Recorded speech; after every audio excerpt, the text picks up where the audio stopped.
The new year comes with new changes that applies to government policies as well. Now, these revisions are mostly made to better reflect the needs of the people, and this year there are over 240 of them. Out with the old, in with the new. Policy changes for 2017. Our news feature tonight with Lee Jiwon. The policy changes for 2017 ranges from the practical to the personal and includes everything from education to the environment. On the practical side is the driver's license exam. The changes to the test have had a major impact in the couple of weeks since they went into effect and are still a hot topic of discussion. Drivers in Korea have to pass 3 tests to get a license: a written test, a road test, and a driving course that tests the driver's ability to handle the basic operations of the vehicle.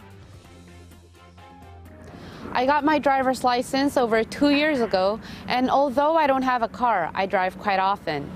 Let's see if I can get through the more stringent driving course and pass.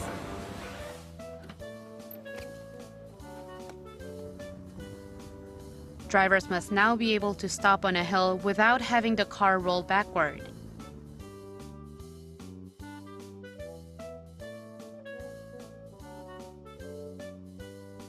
But the hardest part, where many people fail, is perpendicular parking. Drivers must back the car into a 3-meter space within 2 minutes without going out of bounds.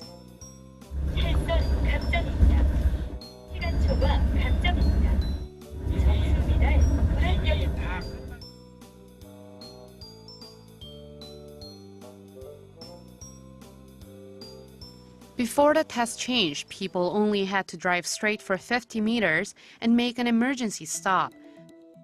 The pass rate then was over 90%, but now it's down to 30%. Perpendicular parking was difficult because I didn't know when to stop and turn.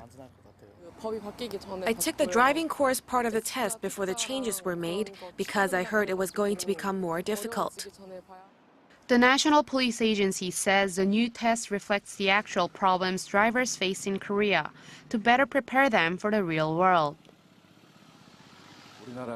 Korea has one of the highest road accident rates in the OECD, and there's been criticism that it's too easy to get a license in Korea. So by making the tests harder, we hope to have better prepared drivers out on the roads. Another change this year is the minimum wage.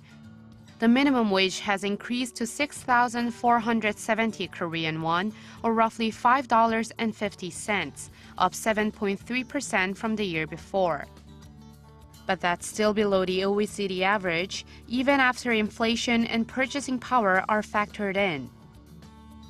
Employers and employees have had different reactions to the wage increase.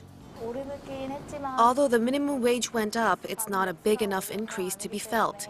And considering the cost of rent and inflation, I think the minimum wage should go up to over $8. I agree that the minimum wage should go up, but it's also true that it could be a burden to small business owners like myself. There are also 242 other changes either in effect or soon to take effect. For instance, schools for students with disabilities now have to meet higher facility standards, and diesel cars registered before 2005 with no fine dust reduction devices are now prohibited in Seoul.